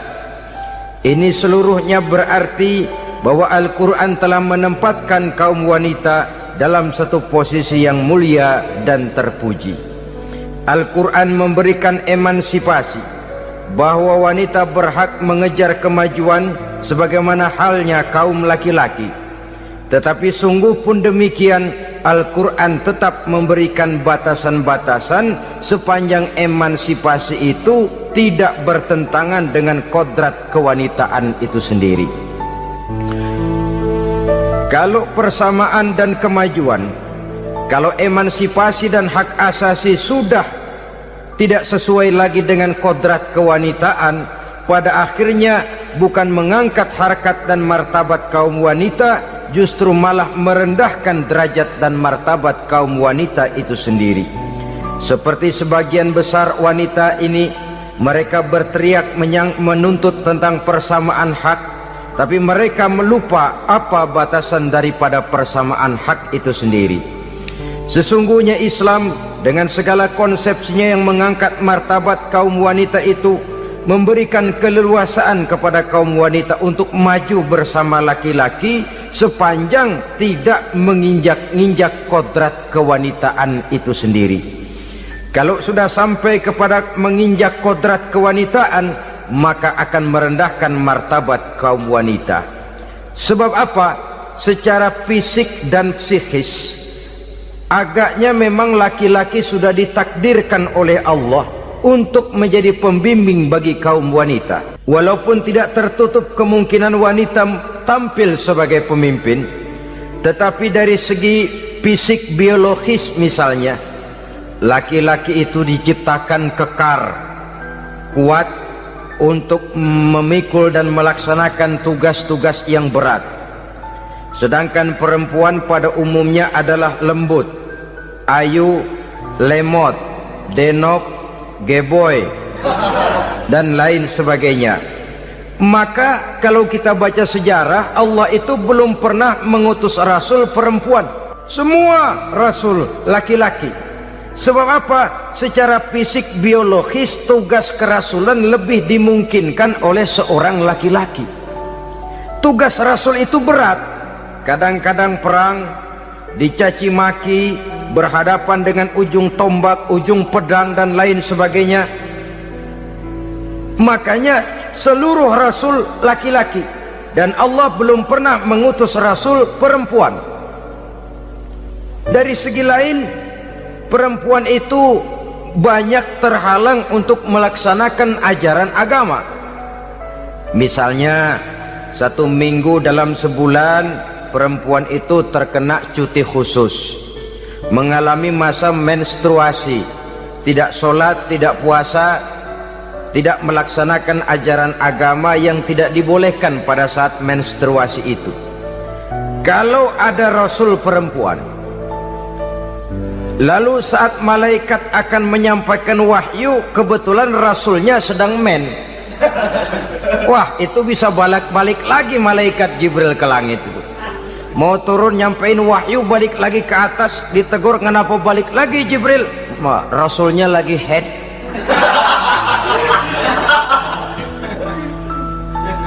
Atau pada saat agama dalam bahaya, agama dalam hinaan, agama dalam ancaman, rasulnya perempuan kebetulan sedang hamil besar. Apa lalu perang ditunda? Pengumuman perang ditunda saja sampai rasul melahirkan. Tentu lebih tidak mungkin lagi. Secara fisik biologis laki-laki lebih memungkinkan untuk melaksanakan tugas kerasulan ini. Maka seluruh rasul yang diutus Allah adalah laki-laki. Saudara hadirin yang saya muliakan, sungguh pun demikian, Islam itu mengangkat martabat wanita sedemikian tinggi sebagai tiang negara yang menentukan jatuh dan bangunnya negara, yang ikut mewarnai bahkan menjadi warnanya suatu negara. Walaupun peranannya memang tidak begitu kelihatan, tapi sesungguhnya amat sangat menentukan. Oleh karenanya, secara umum emansipasi yang digariskan oleh Islam, emansipasi yang tidak bertentangan dengan kodrat kewanitaan di berbagai aspek kehidupan. Kalau sekarang emansipasi ini kelihatannya sudah salah pasang, salah kaprah. Bahkan belum lama kita menyaksikan bagaimana ada binaragawati. Di zaman sekarang perempuan sudah mulai angkat besi. Saya mulai mikir, kalau perempuan sudah pada angkat besi, ini sudah tanda suaminya udah deket dibanting-bantingin ini. Tahun-tahun mendatang mungkin akan menyusul perempuan mulai narik becak.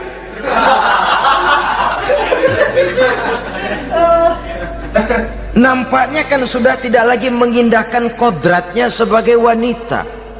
Ada olahraga yang hanya pantas dikerjakan oleh laki-laki. Oleh karena itu pada kesempatan ini kita akan mencoba melihat peranan wanita dari berbagai dimensinya. Yang pertama, peranan wanita sebagai istri. Adalah Rasul memilih istri pertamanya Sayyidatuna Khadijah radhiyallahu anha. Kalau pilihan utama beliau pertama kali nikah dengan Siti Khadijah, jelas itu pilihannya bukan karena kecantikan. Kenapa? Beliau nikahi Siti Khadijah dalam usia 40 tahun Khadijah dan 25 tahun Rasul. Statusnya janda pula. Kalau beliau seorang pemburu kembang, pemburu bunga, kenapa mesti nikah dengan janda berumur 40 tahun? Sedangkan beliau waktu itu masih berumur 25 tahun. Apa sasaran utamanya? Bisa kita lihat nanti.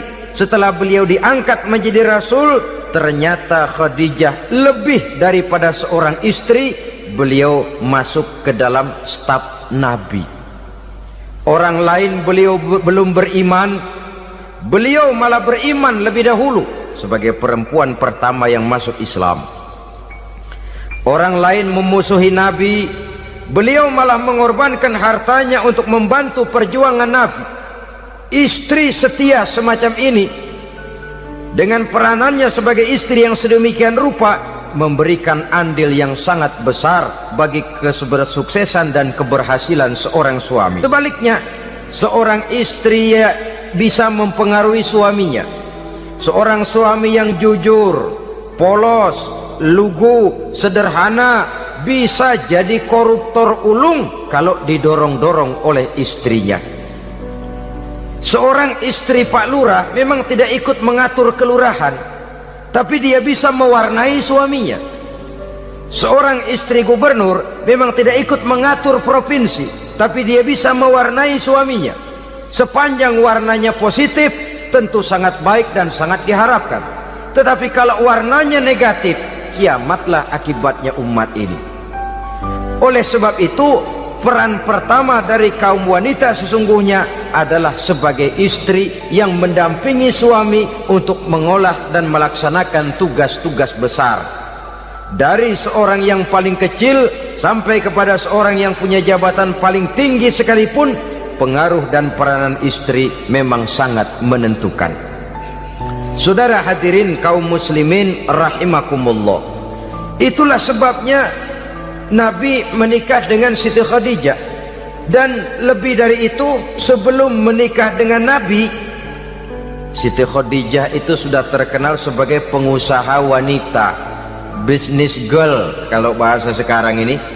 Bahkan jaringan-jaringan bisnisnya tidak hanya Mekah saja, tidak hanya antar kota, bahkan sudah antar negara, dari Mekah ke Syam, dari Mekah ke Madinah dan lain sebagainya, yang bahkan kita tahu Rasul pada mulanya pun ikut membantu perdagangannya Siti Khadijah radhiyallahu anha ini. Jadi kalau bercermin dari karier Siti Khadijah, boleh saja wanita bergerak di bidang bisnis, asal memang profesi, bukan karena dengan senjata dan modal kecantikan lalu membujuk dan merayu orang sampai telap sehingga bisnisnya berjalan lancar dengan jalan menjual kecantikannya. Tidak, bergerak di bidang bisnis yang memang profesinya di situ. Tidak ada salahnya. Bisa saja perempuan menjadi business girl seperti yang dicontohkan oleh Siti Khadijah radhiyallahu anha ini. Sebab itu, kontes-kontesan yang hanya bertitik kepada rupa yang ayu saja, rupa yang cantik saja, sesungguhnya bukan hanya tidak bermanfaat, tapi saya pikir juga sangat tidak mendidik. Yang mengajar anak-anak remaja putri kita untuk berlomba-lomba hidup dalam kepalsuan. Alis mata palsu, hidung pesek dimancungin palsu, operasi plastik. Alis matanya dikerik, bikin yang palsu. Tai lalat lagi bikin yang palsu. Gincu bibir dimerahin, palsu. Seluruhnya hidup dalam kepalsuan. Akan lebih baik kalau kita ini misalnya mengadakan kontes yang menitik beratkan kepada ketinggian IQ, kecerdasan, kemampuan, skill, keahlian dan kemampuan. Tidak hanya dititik beratkan kepada rupa yang ayu dan cantik semata-mata. Sebab di samping manfaatnya diragukan, juga sangat tidak mendidik buat generasi yang akan datang. Terutama ibu-ibu, peran utama wanita sesungguhnya adalah sebagai istri mendampingi suami dalam melaksanakan tugas-tugas besar. Satu hari, serombongan ibu-ibu pernah datang menghadap Rasul mengajukan satu resolusi, protes kalau bahasa kita sekarang. Ya Rasul, ada apa bu? Kalau laki-laki sih enak. Enak bagaimana? Iya, kalau orang laki-laki sholat, perempuan sholat. Laki-laki puasa, perempuan puasa. Laki-laki pergi haji, perempuan pergi haji. Laki-laki menuntut ilmu, perempuan bisa menuntut ilmu. Tapi kalau laki-laki pergi jihad, perang membela agama, kami perempuan tidak bisa ikut jihad perang di medan pertempuran. Padahal pahala jihad sangat besar dan kami ingin mendapat pahala jihad. Tidak adil kalau begini ya Rasul, izinkan kami pergi jihad. Ini perempuan di zaman Rasul, kalau ada kebaikan tidak bisa ikut, rasanya rugi bukan main, lalu protes. Apa jawab Rasul? Beliau senyum. Ibu-ibu jangan khawatir, walaupun ibu-ibu tidak maju ke medan perang, ada ibadah yang pahalanya sama dengan pahala jihad itu. Apa ya Rasul?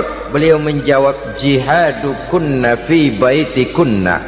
Jihadnya ibu-ibu, jihadnya kaum wanita adalah di rumah tangganya sebagai istri. Memasak makanan suaminya, mencuci pakaian istrinya, mengasuh, merawat dan membesarkan anak-anaknya, itu seluruhnya bagian daripada ibadah yang pahalanya tidak kurang dengan pahala jihad. Kenapa? Al-Quran itu memberikan sesuatu sesuai dengan kedudukannya. Kalau perempuan pergi perang jihad membela agama, musuhnya laki semua, kayak apa perangnya? Itu musuhnya bisa nggak mau pakai pedang, perangnya udah gulat aja udah. Sehingga Rasul lalu memberikan satu jalan keluar yang membuat wanita-wanita itu lega. Jihadukunna fi baitikunna. Ibu-ibu sih tidak usah khawatir, jihad ibu adalah di rumah tangga ibu-ibu semua. Sejak bangun tidur sampai tidur kembali, nyaris kaum ibu itu 24 jam pekerjaannya. Sebagai istri, dia melaksanakan jihad di rumah tangganya. Peranan wanita yang pertama adalah sebagai istri, yang walaupun tidak kelihatan dan menonjol seperti halnya laki-laki, tapi sangat mewarnai, bahkan menjadi warna dari tugas apapun yang dihadapi oleh suaminya.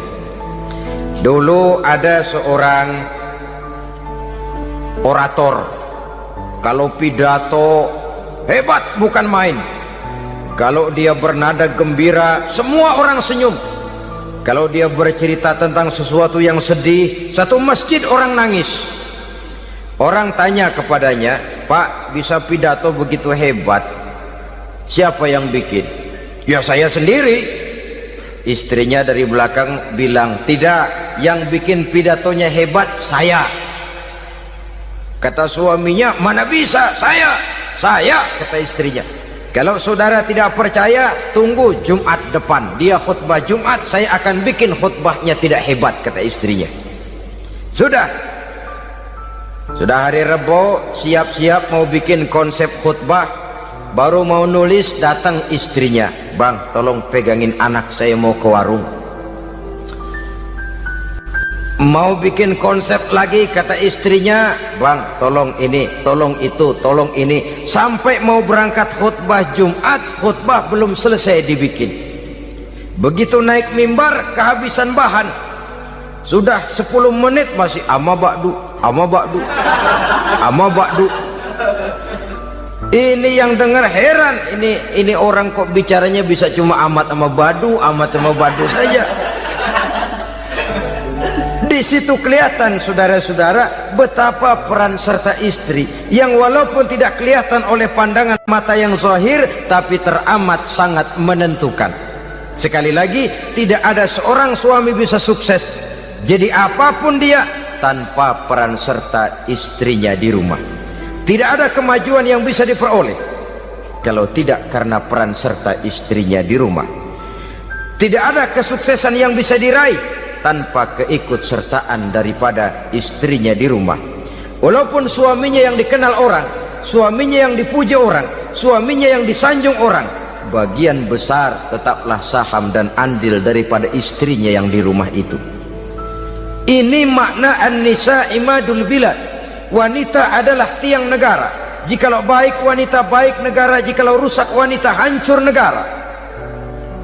Karena wanita, negeri Sabah menjadi terkenal tentram, aman, wawasan politiknya luas. Seorang semacam Cleopatra bisa menaklukkan Julius Caesar. Dan begitu selanjutnya. Banyak cerita-cerita betapa wanita yang berperan di belakang layar ini bahkan bisa menggoyangkan negara. Bahkan yang paling dekat saja contoh dengan kita, Senator Gary Hart. Saudara masih dengar tentu itu, betapa harus terpaksa mengundurkan diri dari pencalonan presiden Amerika karena kasusnya dengan Donna Rice itu, dengan hostess itu. Betapa di sini seorang perempuan atau seorang wanita sanggup membongkar seseorang yang punya masa depan ceria untuk menuju kursi kepresidenan dari suatu negara adidaya seperti Amerika, bisa gagal berantakan karena skandalnya itu. Apa penyebabnya? Wanita. Tapi wanita juga bisa menyebabkan menjadi cambuk majunya laki-laki. Wanita juga bisa menghancurkan dan mengubur laki-laki. Saudara hadirin yang saya muliakan, ia memang kelihatannya makhluk yang lemah, tapi di balik kelemahannya itu sesungguhnya dia bisa menelan laki-laki yang bagaimanapun besarnya. Saudara-saudara kaum muslimin rahimakumullah, terutama ibu-ibu yang saya hormati, jadi peranan yang pertama wanita sebagai seorang istri. Yang kedua, wanita sebagai ibu. Ini juga sangat besar pengaruhnya dalam membentuk generasi masa yang akan datang. Bapak, oleh karena kesibukan tugasnya, tentu lebih banyak di luar rumah. Yang nyaris 24 jam di rumah itu ibu. Bagaimana dia merawat anaknya, bagaimana dia menaruh perhatian terhadap anaknya, bagaimana ia melimpahkan kasih sayang kepada anak-anaknya, akan membentuk kepribadian anak dan artinya membentuk generasi yang akan datang. Kalau seorang ibu sudah cuek-cuek saja kepada anaknya, padahal Quran mengatakan al-jannatu tahta aqdamil ummahat, surga di bawah telapak kaki ibu. Hadis ini bisa kita artikan macam-macam. Pertama, anak tidak akan mendapat kebahagiaan tanpa ridho daripada ibunya. Kedua, ibu adalah wanita agung yang harus ditaati. Ketiga, neraka atau surga anak bergantung kepada ibu, bagaimana dia mewarnai anak. Kalau ibunya cuek-cuek saja sama anaknya, dan sering jadi contoh klasik, kalau anak ayamnya beduk maghrib belum pulang, satu RT dicariin, hansip diundang, kalau perlu dan ramil dilaporin. Tapi kalau anak gadisnya jam 12 tengah malam belum pulang, ibu tenang saja Pak. Tidak tergerak dan tidak tertarik hatinya. Ya tentu tidak semua. Kalau sudah begitu, bukankah hakikatnya ibu sudah menciptakan neraka buat anaknya sendiri? Khalil Gibran dalam satu tamsil yang indah pernah mengatakan, kalau kita diberikan sebutir mutiara, sebutir intan, dan intan itu sebutirnya sebesar telur ayam, benda yang sangat langka dan berharga, tentu kita sayang intan atau mutiara itu. Kita jaga baik-baik, kita simpan dalam kotak, kotaknya kita kunci, kotak itu kita simpan di dalam lemari, lemarinya kita kunci lagi, lemarinya ada di dalam kamar, kamarnya pakai pintu, pintunya kita kunci lagi, kamar itu ada dalam rumah, rumahnya pakai pintu, dikunci lagi, kemudian rumahnya pakai pintu gerbang besar, gerbangnya juga digembok lagi. Untuk menjaga intan itu jangan sampai hilang, begitu usaha kita berlapis-lapis. Dan intan itu sudah diberikan kepada kita, kata Khalil Gibran. Apa dia? Anak-anak yang diamanahkan Allah kepada kita. Itu intan-intan mahal, itu mutiara-mutiara pilihan yang dititipkan dan diamanahkan untuk kita jaga sebaik-baiknya. Haruskah dia sia-sia di tangan kita? Haruskah dia merana jatuh di tangan ibu yang tidak punya tanggung jawab? Saudara hadirin yang saya muliakan, oleh karenanya peranan sebagai ibu ini sangat menentukan bagi pembentukan generasi yang akan datang. Salah ibu mengarahkan anak, akan lahir generasi mendatang yang tidak kita harapkan. Sehingga Nabi bersabda, kullu mauludin yuladu 'alal fitrah fa abawaihi yuhawwidanihi aw yunassiranihi aw yumajjisanihi. Setiap bayi dilahirkan dalam keadaan suci, setiap bayi dilahirkan dalam keadaan bersih, tidak punya dosa. Islam tidak mengenal dosa warisan. Semua saja bayi lahir dalam keadaan suci dan bersih. Kalau demikian lalu bagaimana? kata Nabi, ibu bapaknya lah yang kelak akan menjadikan anak itu sebagai Yahudi, yang kelak menjadikan itu anak itu sebagai Nasrani, atau menjadikan anak itu sebagai Majusi. Ibu bapaknya yang mewarnai anak. Ibaratnya anak itu kertas putih, mau ditulis tinta hijau warnanya hijau, mau ditulis tinta merah warnanya merah, mau ditulis tinta hitam pun warnanya hitam. Oleh karena itu pembentukan anak yang soleh secara mental sesungguhnya sudah diwarnai oleh kebiasaan ibu bapak dalam pergaulan di rumah tangganya secara mental. Sehingga dengan demikian saudara-saudara, salah kaprah ibu dalam mengarahkan anak-anaknya akan melahirkan generasi penerus yang sungguh-sungguh tidak kita harapkan, dan pada gilirannya akan membahayakan perkembangan bangsa dan negara, membahayakan kita sebagai suatu umat. Apalagi sekarang ini masih banyak orang-orang muslim, orang-orang tua muslim yang kadang-kadang menyekolahkan anaknya di sekolah yang membahayakan akidahnya, mematikan imannya, menghancurkan tauhidnya. Pokoknya asal bonafid keluar sekolah ada jaminan lapangan kerja, perkara anak mau kafir mau murtad bukan urusan. Alangkah ironi dan sangat menyedihkan. Saudara-saudara yang saya hormati, jadi dari segi kaum wanita peranan ibu sangat besar. Dari segi anak, ketaatan kepada ibu, doa restu ibu akan membawa kepada kebahagiaan hidup. Doa ibu mustajabah, kutukan ibu manjur. Beberapa hikayat dan riwayat menjadi contoh dan tamsil buat kita betapa tidak ada satu kebahagiaan di dunia ini yang bisa ditegakkan tanpa doa restu daripada ibu. Pantas kalau dalam Al-Quran ada ummul kitab, ibunya atau induknya kitab. Tiap negara punya ibu kota, bapak kota tidak ada. Lalu lagi wawasan Nusantara disebut ibu pertiwi, bapak pertiwi kemana tahu. Saudara hadirin yang saya muliakan, lalu dalam peringatan hari-hari besar nasional ada yang namanya Hari Ibu. Hari bapak nggak pernah diperingati. Ada Hari Ibu, dan ibu itu pun ada Ibu Kartini, ada Ibu Dewi Sartika, dan macam-macam lagi yang seluruhnya merupakan refleksi dan gambaran betapa peranan kaum wanita di dalam kehidupan ini yang memang banyak mewarnai dan menjadi warna dari suatu kegiatan.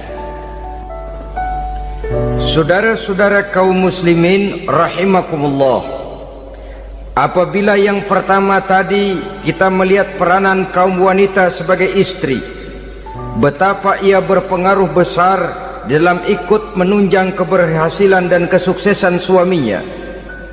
Kemudian pada peranannya yang kedua, wanita sebagai ibu di rumah tangga, betapa ia ikut membentuk, mempengaruhi, mewarnai dan membimbing kepribadian anak sebagai generasi penerus.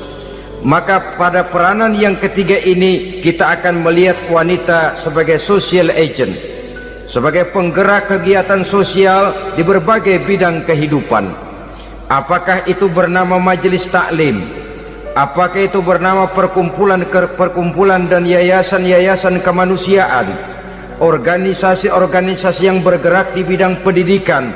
Bahkan di zaman sekarang bukan hanya menjadi penggerak sosial, bahkan sudah banyak kaum wanita yang menggerakkan satu bangsa.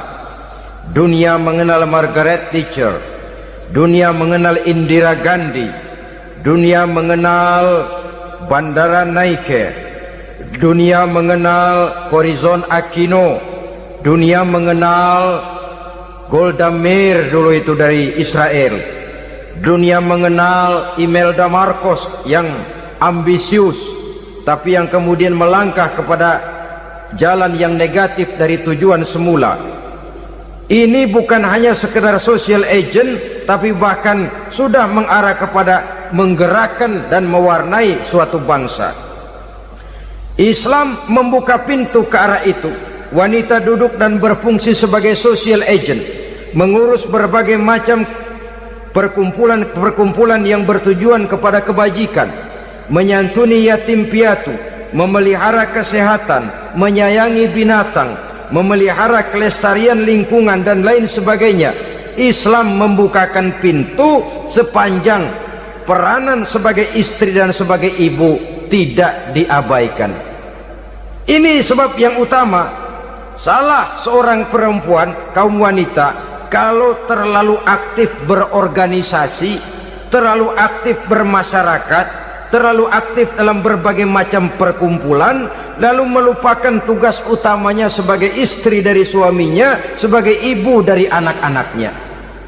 Ibu asik rapat sana rapat sini, anak tidak pernah diajak rapat. Akhirnya si anak bikin perkumpulan sendiri, rapat menurut versi mereka, sehingga akibatnya yang timbul anak merasa kurang diperhatikan oleh ibunya.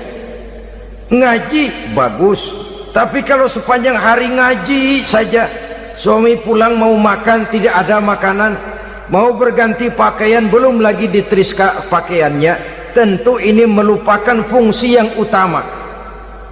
Kegiatan sosial, kegiatan di organisasi adalah jadwal kegiatan setelah fungsi sebagai istri dari suami, sebagai ibu dari anak-anak dilaksanakan dengan sebaik-baiknya. Bukan tidak baik ngaji, kalau dari ngaji ke ngaji saja. Bangun tidur ngaji, jam 7 ngaji, berangkat jam 11, sholat zuhur berangkat ngaji lagi, pulang sore, malam ngaji lagi. Suami tidak terurus, anak-anak pun terbengkalai, rusaklah rumah tangga.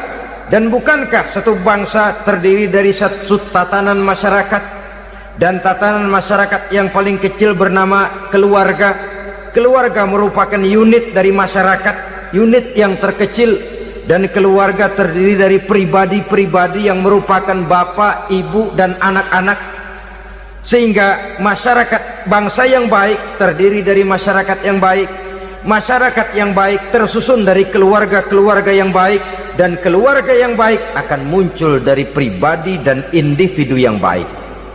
Pribadi dan individu yang baik yang sadar mana kewajiban yang primer, mana kewajiban yang sekunder. Sebagai social agent, dia lalu mawas diri dengan tetap mempertimbangkan kodrat kewanitaannya itu tadi. Saya ikut prihatin kalau ada perempuan main sepak bola, dan saya yakin betul kalau perempuan main sepak bola, yang nonton pasti bukan nonton bola. Ya mungkin bola juga, tapi bola yang mana? Itu wallahu a'lam. Boy, ya dicari olahraga yang sesuai dengan kodrat kewanitaan begitu. Dicarilah olahraga yang sesuai dengan kodrat kewanitaan. Sepak bola sudah maju, ya belakangan saya katakan tadi muncul lagi wanita angkat besi. Belakangan bisa kita bayangkan wanita main tinju. Babak belur sudah kalau sudah begitu. Kemajuan dengan melupakan kodrat kewanitaan akan menyengsarakan kaum wanita itu sendiri. Silahkan maju menjadi social agent, menjadi penggerak di masyarakat. Para istri Rasul bisa kita jadikan satu figur. Siti Khadijah, figur sebagai istri pendamping yang setia. Dikala suaminya bingung, ia tampil memberikan pandangan. Dikala suaminya bingung, ia memberikan tanggapan. Dikala suaminya dimusuhi orang, ia menampakkan kesetiaannya. Kau tidak sendiri bang, aku di sisimu. Dikala jiwanya gelisah ketika pertama kali menerima wahyu berhadapan dengan malaikat Jibril, Khadijah yang menghibur. Kalla ma yukhzikallahu abada. Tidak apa-apa bang, Allah tidak akan menyusahkan kau untuk selamanya. Tenang sajalah, tenang. Abang orang baik-baik, Allah tidak akan menyengsarakan abang. Peran sebagai istri. Dan Rasul mantap, sehingga bertahun setelah Khadijah wafat selalu terkenang dan dikenang oleh Rasul. Pernah satu saat beliau itu seperti orang melamun. Aisyah tanya, kok seperti ngelamun bang? Iya, kata Rasul, saya seperti mendengar suara terompahnya Khadijah di surga. Padahal Khadijah sudah lama wafat. Aisyah mendengar itu rada sedikit manyun. Kata Aisyah, Bang, cukup sekali ini saja, jangan sebut-sebut lagi nama itu ya. Cemburu rupanya. Ya soal cemburu sih nggak bini Nabi, nggak bini kita, namanya cemburu. Perempuan mesti ada. Apa jawab Rasul? Ya Humairah, Aisyah, haruskah saya melupakan seseorang yang dikala orang lain memusuhi saya, dia mati-matian membela saya. Dikala orang lain mau membunuh saya, dikorbankan hartanya untuk membantu perjuangan saya. Mestikah saya melupakan orang yang begitu baik? Tidak, Aisyah. Sepanjang nafas masih ada, sepanjang itu saya tidak akan bisa melupakan Khadijah sayang. Peran sebagai istri Khadijah ini, peran sebagai istri. Suaminya bingung, istrinya memberikan hiburan. Kadang kan tidak, suami bingung, istri bingungan lagi. Ya sudah, mari ramai-ramai kita bingung sudah. Bukan mencari jalan keluar, yang sudah bingung malah ditambahin bingung lagi. Saudara hadirin yang saya hormati, lalu figur Siti Aisyah, muda, cantik, kreatif, cerdas. Kalau bahasa sekarang barangkali wanita karier ini. Ini figur-figur loh. Jadi punya keistimewaan masing-masing, sehingga ada pilihan. Ya tentu orang mencari istri itu kan karena ada dasar pilihan. Mungkin rupanya kurang menarik tapi akhlaknya bagus. Mungkin akhlaknya sedang-sedang saja tapi potongannya cakep, masih ada pilihan. Sudah potongan jelek, akhlak bejat. Emangnya lu milih merem tempo hari ya?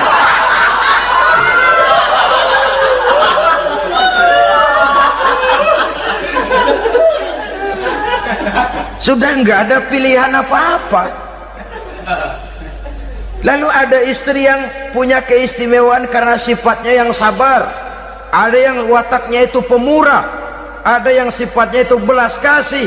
Pendeknya, dari istri-istri Rasul kita bisa menemukan figur-figur wanita teladan. Sehingga keliru kalau kaum orientalis barat mengatakan Rasulullah itu katanya sesungguhnya adalah seorang seks mania, istrinya banyak. Oh ini memang bajingan ini orientalis ini. Kalau Rasulullah itu seorang seks mania, tentu yang dinikahinya itu pertama jelas gadis semua, yang kedua tentu cantik-cantik semua. Dari istri-istri beliau yang dikawininya dalam keadaan gadis cuma Siti Aisyah, selebihnya janda. Apa pertimbangannya? Menyantuni yatim-yatimnya, mengayomi janda-janda yang ditinggal suaminya gugur di medan perang, untuk memperkuat keimanannya. Itu pilihan utama Rasul. Kita sekarang ini ya ngakunya sih ikut sunnah Rasul, cuma sunnahnya urusan kawin melulu. Ada duit sedikit, kawin maning, kawin maning. Ditanya orang kenapa kawin melulu, sih mas sunnah Rasul. Bukan main. Kalau sudah urusan kawin pahlawan betul sunnah Rasul. Padahal kawin lagi dalam Islam itu sungguh pun boleh, tapi tidak diperintah. Tidak diperintah, memang cuma boleh. Itu kalau dalam pesawat itu cuma semacam emergency exit lah ya, yang tidak boleh sembarang waktu bisa dibuka.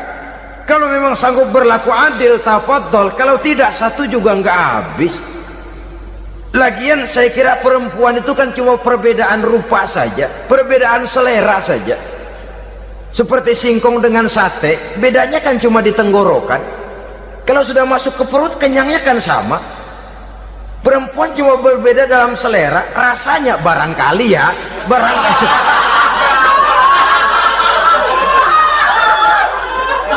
Barangkali tidak jauh beda. Saudara hadirin, nah Islam ini mengatur lewat pintu yang dinamakan nikah itu tadi, sehingga dengan demikian bisa dinikmati secara tenang, tentram. Tidak usah manusia ya, kucing saja, coba lihat kucing.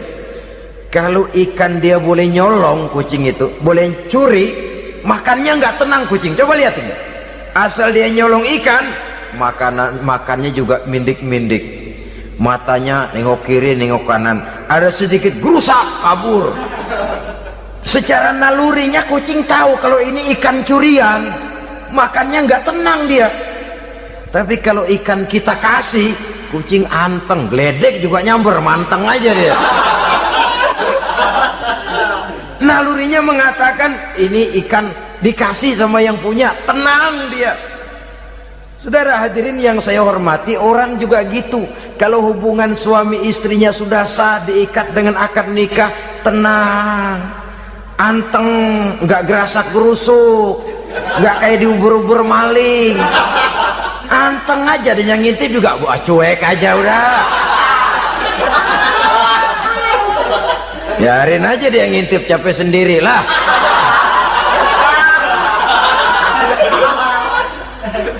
Tapi kalau nyuri-nyuri, coba lihat dah. Mana di kebun banyak nyamuk, Hansip mukul tiang listrik, dia yang bingung. Islam ini sesungguhnya memudahkan jalan, saudara-saudara. Jadi sebagai social agent, wanita bisa berperan untuk itu. Apalagi untuk hal-hal yang menyangkut wawasan kemanusiaan, di mana kaum wanita karena emosinya lebih tinggi daripada kaum laki-laki, dia sangat peka terhadap masalah-masalah yang menyangkut kemanusiaan. Hatinya mudah tergugah, perasaannya cepat terenyuh, dengan penderitaan dia cepat tergugah. Dia bisa menjadi social agent tanpa harus melupakan fungsi utama sebagai istri dan sebagai ibu dari anak-anaknya, sebagai istri dari suaminya. Saudara hadirin yang saya muliakan, dahulu Al-Quran pernah menceritakan betapa istri-istri pembesar di istana mewah di zaman Nabi Yusuf. Kalau istilah sekarang nyonya-nyonya jet set, nyonya-nyonya VIP, betapa mereka mau memporak-porandakan keimanan seorang pemuda seperti halnya Nabi Yusuf alaihi salam. Dan Nabi Yusuf kemudian ternyata tidak mau jadi gigolo yang kerjanya hanya menyenangkan wanita-wanita jet set kelas VIP ini tadi. Sesungguhnya ini cuma satu simbol yang kejadiannya bisa saja terjadi pada zaman modern dalam versi dan kondisi yang berbeda. Namun bagaimanapun juga, wanita dengan peranannya sebagai social agent, sebagai penggerak masyarakat, sangat besar pengaruhnya dalam ikut mewarnai perkembangan suatu negara. Seorang suami perlu memberikan dorongan kalau istrinya aktif di bidang sosial, asal dengan catatan saja, fungsi sebagai istri, fungsi sebagai ibu jangan sampai terlantar karenanya. Bahkan saya katakan tadi, di zaman sekarang wanita tidak lagi hanya berfungsi sebagai social agent, bahkan sebagai national agent, penggerak dari satu bangsa. Muncul wanita-wanita yang jadi menteri, yang jadi anggota DPR, bahkan yang jadi kepala desa dan lain sebagainya. Secara umum memang ar-rijal qawwamuna 'alan nisa, laki-laki adalah pembimbing bagi kaum wanita karena kelebihan fisik biologis, kelebihan kemampuan intelektual dan lain sebagainya. Namun wanita pun boleh saja menjadi social agent sepanjang catatan yang saya sampaikan tadi. Jangan sampai melupakan kodrat kewanitaan, jangan sampai mengalahkan fungsi sebagai istri dari suaminya, sebagai ibu daripada anak-anaknya. Nah, kemudian fungsi yang keempat di bidang ilmu pengetahuan. Islam memberikan kesempatan yang sama kepada kaum wanita. Thalabul ilmi faridatun ala kulli muslimin wa muslimatin. Menuntut ilmu itu wajib hukumnya bagi orang Islam, baik laki-laki maupun perempuan.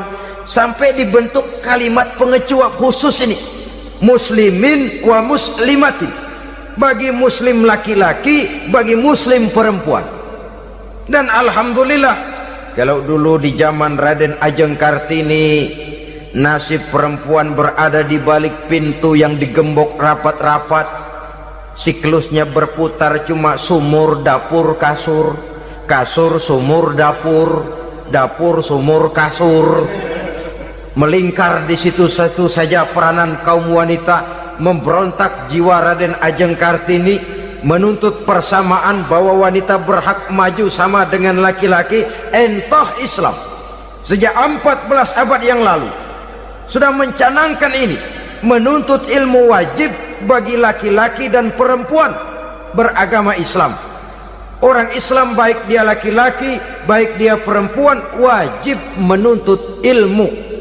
Ilmu dalam artian umum, tidak hanya sekedar fikih tauhidnya, ya di bidang kedokteran, di bidang teknik, di bidang hukum dan lain sebagainya. Ini yang perlu dibanggakan. Kalau perlu ini yang perlu diadakan kontes IQ, wanita yang paling berprestasi di bidang ilmiah, wanita yang punya prestasi di bidang menjaga kelestarian lingkungan hidup, wanita yang punya prestasi menggerakkan sosial, menyantuni yatim piatu, memelihara kesehatan. Adakan kontes macam itu untuk mendorong. Ini enggak, kalau kontes yang diukur betis, bibir, pinggul, payudara, lubang hidung, ukur sekalian kita. Apa manfaatnya dan apa unsur pendidikan yang ada di dalamnya? Tidak menguntungkan, tidak mendidik, dan tidak membawa manfaat. Kecuali lalu yang timbul pola hidup konsumen, pola hidup konsumer, pola hidup yang material, pola hidup yang pola hidup yang gemerlapan. Ya, kalau oleh anak-anak muda yang terjangkau, kalau tidak, dia hanyut ditelan mimpinya. Dia ingin bergaya hidup jet set, sementara dia dihadapkan oleh kenyataan bahwa dia tinggal di kampung, ibu bapaknya orang kampung, dan lain sebagainya. Jiwanya berontak, terjadilah kegalauan, terjadilah kerancuan, terjadilah komplikasi, perang di batin antara keinginannya dengan lingkungan nyata yang dihadapinya. Dan kalau sudah ada gejala semacam itu, penyakit-penyakit kejiwaan akan mudah muncul. Ini gejala terutama buat orang-orang yang tinggal di daerah transisi. Kota besar bukan, kampung banget juga enggak, daerah cekak. Akibatnya gayanya ya sering gaya enggak karu-karuan, gaya kepalang tanggung jadinya. Saudara hadirin yang saya muliakan, akhirnya apa? Santri tapi lagunya kayak koboi, koboi tapi sesungguhnya santri. Saudara hadirin yang saya hormati, dengan demikian maka di bidang ilmu pengetahuan wanita mempunyai peranan yang sangat besar. Dia bisa tampil dengan karya-karya ilmiahnya yang membawa manfaat bagi perkembangan agama, bangsa dan negaranya. Majulah kaum wanita dengan ilmu pengetahuan, tuntutlah ilmu seluas-luasnya. Kita hidup di satu negara yang merdeka, kita beragama yang memberikan satu keyakinan bahwa menuntut ilmu merupakan kewajiban, bahwa peranan wanita tidak hanya di belakang dapur, lain sebagainya, yang seluruhnya terpantul dari dinamika kehidupan kaum wanita. Saudara-saudara kaum muslimin rahimakumullah. Kemudian yang kelima, peranan wanita dalam bidang agama. Kita bersyukur sekarang ini gejalanya dimanapun pengajian, biasanya lebih ramai pengajian ibu-ibu dari bapak-bapak. Peringatan hari-hari besar keagamaan, biasanya lebih ramai ibu-ibu daripada bapak-bapak. Pengajian ibu lebih ramai, padahal kalau bicara sibuk, lebih sibuk ibu daripada bapak misalnya. Kalau sudah pengajian bapak-bapak, biasanya pengajiannya ramai cuma 3 giliran itu. Pembukaan, maulid, penutupan. Kalau sudah yang rutin pengajian tiap minggu, 3 pojok yang ngaji. Yang atuh nguap, yang atuh pules, yang atuh ngiler. Saudara hadirin yang saya muliakan, ada badan kontak majelis taklim, yang merupakan wadah daripada kegiatan ibu-ibu. Ada Ittihadul Muballighat, Persatuan Muballighat, ada Persatuan Para Asatizah, dan macam-macam lagi peranan ibu-ibu di dalam kehidupan beragama. Tapi sesungguhnya harus dimulai dari bagaimana si ibu mewariskan jiwa agama kepada anak-anaknya di rumah tangganya. Kalau itu gagal, dia mau melangkah ke masyarakat, dia sudah gagal sejak awal sesungguhnya. Keberhasilannya dia menata masyarakat akan mengakibatkan dia nanti bernasib seperti Nabi Nuh, berhasil mengajak beberapa orang kafir mengikuti ajarannya, tapi gagal mengislamkan putranya sendiri Kan'an. Bukan tidak berusaha, tapi memang Allah sudah menghendakinya sedemikian untuk menjadi contoh buat kita semua. Yang penting orang tua berusaha dan berikhtiar. Kalau sudah berusaha dan berikhtiar, anak ternyata memang sulit diurus, barangkali memang fotokopinya Kan'an tuh anak. Ya orang tua kalau sudah berusaha, ya tawakallah. Jangan belum berusaha lalu berkata, jangan anak kita, anak Nabi aja ada yang bengal. Ngajar tidak mau, mengajar anak tidak mau, mendidik anak tidak mau, lalu mencontoh Nabi, salah kaprah namanya. Kaum wanita bisa berperan di dalam agama. Ketika Rasul hijrah, itu kan beliau tidak langsung ke Madinah. Dari Mekah itu beliau mengambil jalan arah ke kiri menuju Gua Sur. Ini dalam strategi militer punya makna sendiri. Jenderal yang ulung, ahli strategi militer ini. Di Gua Sur sana beliau tinggal 2 hari 3 malam. Siapa yang membawa makanan ke Gua Sur?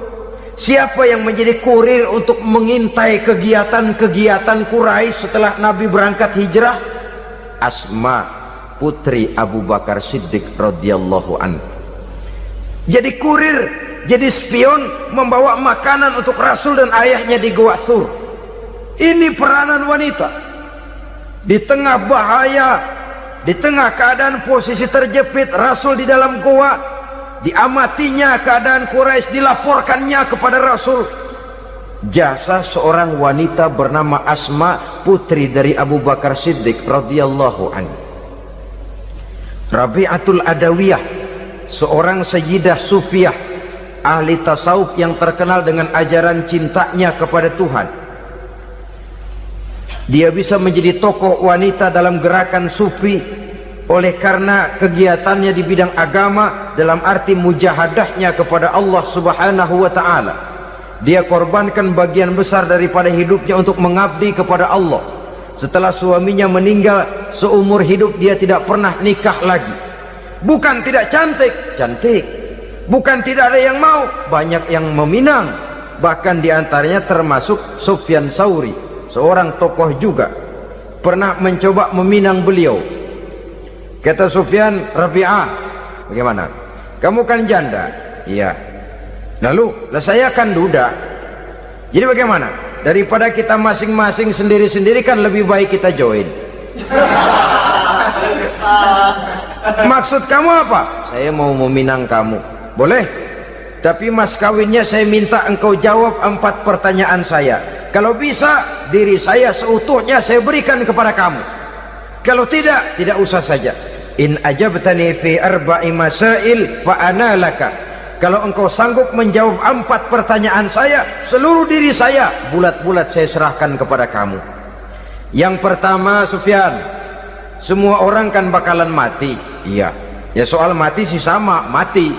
Cuma hakikat mati kan lain-lain. Ada yang matinya itu husnul khatimah, mati baik di akhirnya. Lagi ngaji, mati.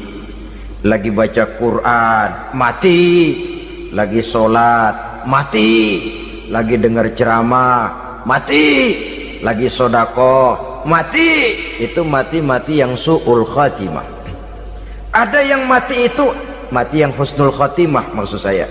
Ada mati itu yang disebut su'ul khatimah, jelek di penghujungnya. Lagi nyekek botol, mampus. lagi banting kartu, plak plak, habis. Lagi makan riba, mati. Lagi zina, mati. Lagi nipu, mati.